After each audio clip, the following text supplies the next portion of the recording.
Fala mestre, fala mestra, tudo tranquilo? Seja muito bem-vindo ao Agora Vai Enem 2018, aqui do Física Fácil. Este é o curso de revisão que abordará os principais conteúdos que caem na prova de Ciências da Natureza. Então vamos lá, porque a gente não tem tempo para perder. O primeiro conteúdo que a gente vai abordar, seguindo a linha de raciocínio do ensino médio, é a cinemática. Então, aula 1, conversaremos sobre os principais conteúdos perguntados na prova do Enem que se referem à cinemática. E o primeiro conteúdo, campeão de cair não só em questões especificamente de cinemática, mas também no meio de outras questões esse conceito vem sendo perguntado com uma grande frequência, muito provável que na prova desse ano apareça de novo. Então, velocidade média. Primeiro, o que é a velocidade, hein, mestre e mestra? Velocidade nos diz a rapidez com que a posição varia. A velocidade vai nos dizer quantos metros o móvel percorre a cada segundo ou quantos quilômetros o móvel percorre a cada hora. E para descobrir essa velocidade, quando ela for constante ou quando se está perguntando qual é o seu valor médio, a gente divide o deslocamento pelo tempo. Só que a gente tem que lembrar, mestre e mestra,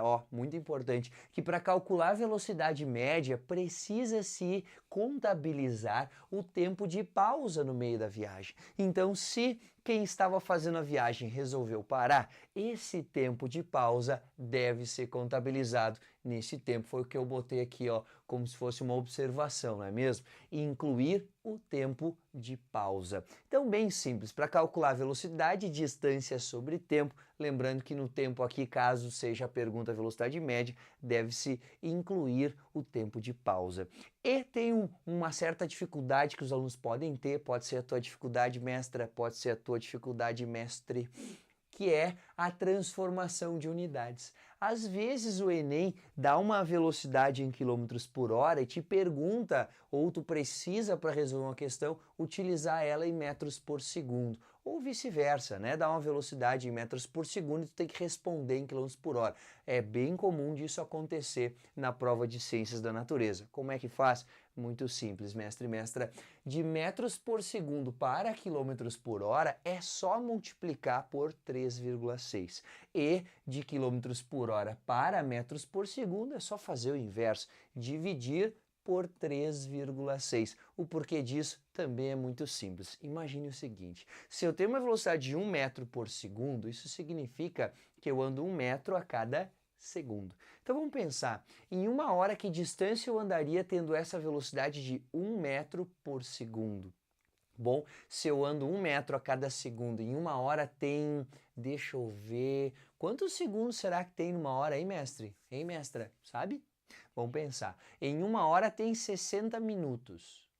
Se uma hora tem 60 minutos e cada minuto tem 60 segundos, quer dizer que uma hora vai ter 60 vezes 60 segundos, que é 3.200.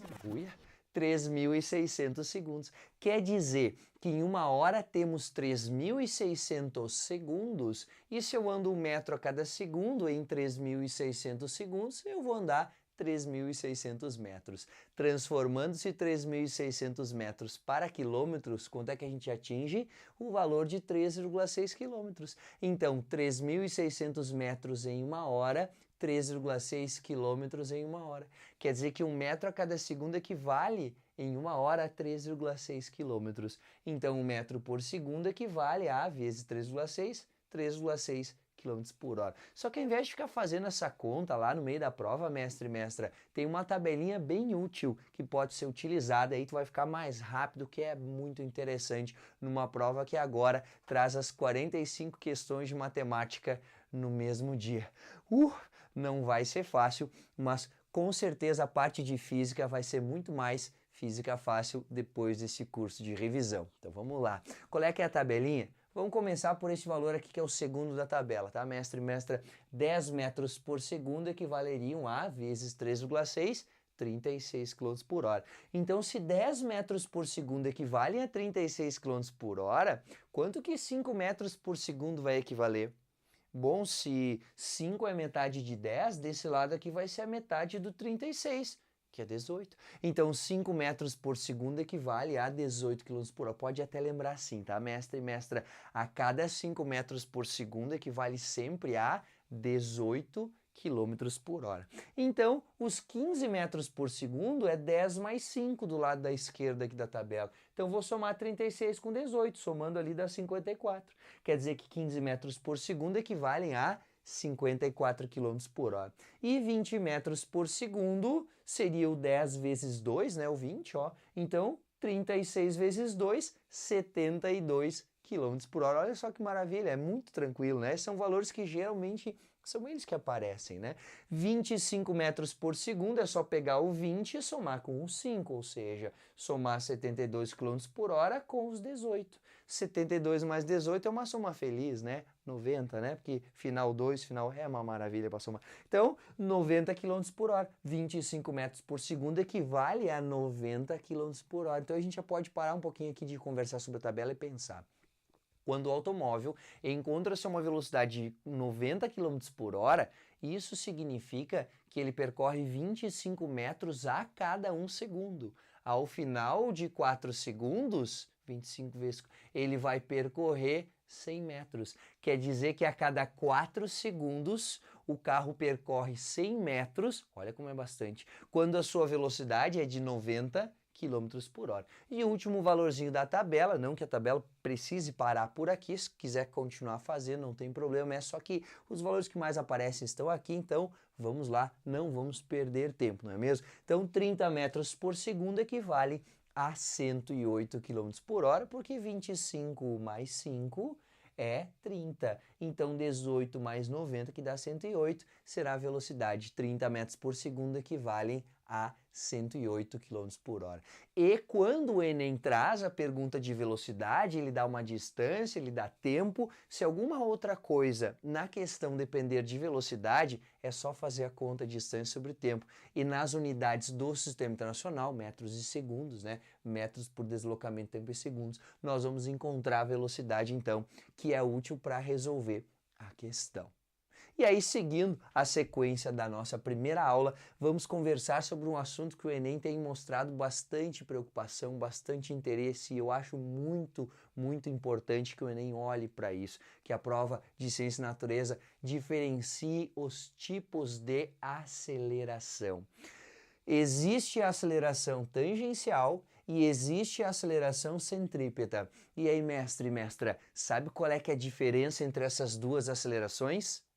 Pois bem, eu vou te mostrar que a aceleração tangencial mede a variação do módulo da velocidade. Então, quando houver aceleração tangencial, também conhecida como aceleração linear, haverá no movimento mudança no módulo da velocidade. Ou seja, mestre, o móvel fica mais rápido ou mais devagar quando houver aceleração tangencial. Então, movimentos acelerados ou movimentos retardados só existem quando existir no movimento a aceleração tangencial. Como é que mede essa aceleração tangencial? Se ela é a medida da variação da velocidade no tempo, então ela vai nos dizer quanto varia a velocidade a cada segundo. Então eu divido a variação do módulo da velocidade, aquela velocidade final menos velocidade inicial, sobre o intervalo de tempo. Essa é a conta que se faz para achar a aceleração tangencial. E aí, qual é que é a unidade da aceleração tangencial, hein, mestre? Se é variação da velocidade em metros por segundo, pelo intervalo de tempo em segundos, a aceleração tangencial é medida em metros por segundo ao quadrado, que seria a mesma coisa que dizer metros por segundo a cada segundo. Então quer dizer que o valor da aceleração tangencial me diz o quanto que está variando a velocidade em metros por segundo a cada segundo. Por isso que fica metros por segundo por segundo. E essa aceleração tangencial, que é a que mede a variação no módulo da velocidade, se fica mais rápido, se fica mais devagar, é esta aceleração. É uma aceleração que é sempre paralela ao vetor velocidade. Então tem um exemplinho aqui, ó, bem rápido embaixo das acelerações. Quando a velocidade, olha, V1 e V2, compara os vetores verdinhos aqui, ó, V1 e V2. O que aconteceu com o tamanho do vetor V1? Ele ficou maior ou menor ao se transformar em V2? Ele ficou maior. Este vetor é maior porque a velocidade tem módulo maior. E essa velocidade que tem módulo maior é acompanhada por uma medida dessa variação no módulo da velocidade, que é a aceleração tangencial, que apontará, além de ser paralela ao vetor velocidade, sempre de mesmo sentido quando a velocidade aumentar em módulo. E aí eu te pergunto, caso a velocidade esteja diminuindo em módulo, mestre e mestra, para onde que deve apontar a aceleração tangencial, hein? Isso mesmo. Se a velocidade, ao aumentar de módulo, a aceleração tangencial tem mesmo sentido que a velocidade, caso a velocidade diminua de módulo, a aceleração tangencial será também paralela ao vetor velocidade, mas de sentido contrário. E a gente vai chamar esse movimento de movimento retardado. Então, o movimento acelerado é aquele em que a aceleração aponta no mesmo sentido da velocidade. O movimento retardado é aquele em que a aceleração apontará em sentido contrário ao do vetor velocidade. Mas a aceleração que mede a variação no módulo da velocidade sempre é paralela ao vetor velocidade e se chama aceleração tangencial. Então, para resumir, se ficou maior ou menor a velocidade, tem que ter aceleração tangencial. Se a velocidade permanece de módulo constante, não existe aceleração tangencial. Agora vou seguir e vamos conversar sobre a aceleração centrípeta. Isso mesmo, o nome dela, a aceleração centrípeta. Ela aponta para o centro. Centro do que, mestre e mestra? Centro da curva. Então a aceleração centrípeta só existe em trajetórias curvas. Quando o móvel tiver uma trajetória curvilínea, qualquer que seja a curva, existe uma aceleração centrípeta. E essa aceleração centrípeta vai medir qual é que é a variação na direção do vetor velocidade a cada segundo. Claro, se a aceleração tangencial mede a variação no módulo da velocidade, a aceleração centrípeta medirá a variação na direção do vetor velocidade. Então, a aceleração centrípeta é a medida da variação na direção da velocidade a cada segundo. Como é que se calcula a aceleração centrípeta? A aceleração centrípeta é calculada pelo módulo da velocidade do móvel ao quadrado dividido pelo raio da trajetória curva. Claro, toda trajetória curva possui um raio. Consequentemente, a aceleração centrípeta vai ser v ao quadrado sobre o raio, ou caso aparecer como informação a velocidade angular do móvel que descreve a curva, a aceleração centrípeta será a velocidade angular ao quadrado vezes o raio da trajetória. Então lembra, a aceleração centrípeta v ao quadrado sobre o raio, a aceleração centrípeta ômega ao quadrado vezes o raio da trajetória. Essa aceleração centrípeta ela pode ser chamada de aceleração radial, porque aponta sempre na direção do raio da trajetória. Pode ser chamada de aceleração normal também, tá, mestre e mestra? Porque é uma aceleração que é sempre perpendicular à velocidade. Então, a aceleração tangencial sempre paralela à velocidade. No mesmo sentido quando a velocidade aumenta, em sentido oposto quando a velocidade diminui. A aceleração centrípeta sempre perpendicular à trajetória. Então aponta para o centro, vai ser sempre perpendicular à velocidade. E o Enem já chamou a aceleração centrípeta de aceleração lateral. Quando um carro faz uma curva, ele sofre uma aceleração centrípeta, só que em relação ao seu movimento, essa aceleração é para um lado ou para o outro, para alterar a direção da velocidade, né, do vetor velocidade. Então pode aparecer essa pergunta na prova do Enem. Tudo bem, mestre e mestra? Qual é a aceleração lateral? Velocidade ao quadrado sobre o raio, ela só pode ser a aceleração centrípeta. E mais uma coisa bem importante a gente comentar agora, é que quando tem carros de Fórmula 1 numa corrida, eles fazem uma curva bem fechada e ficam sujeitos a uma aceleração centrípeta muito grande. Essa aceleração centrípeta, que é muito grande, às vezes é comparada com a aceleração da gravidade, a g.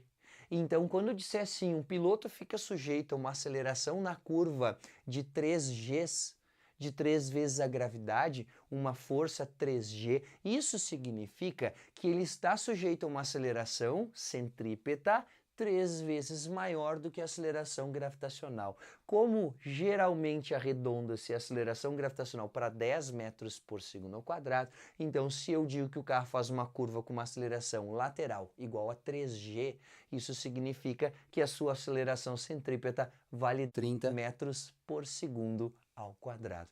E agora, para ficar completa esse primeiro trecho da aula, vamos conversar sobre como é que cai no Enem. Vamos responder uma questão sobre estes conteúdos.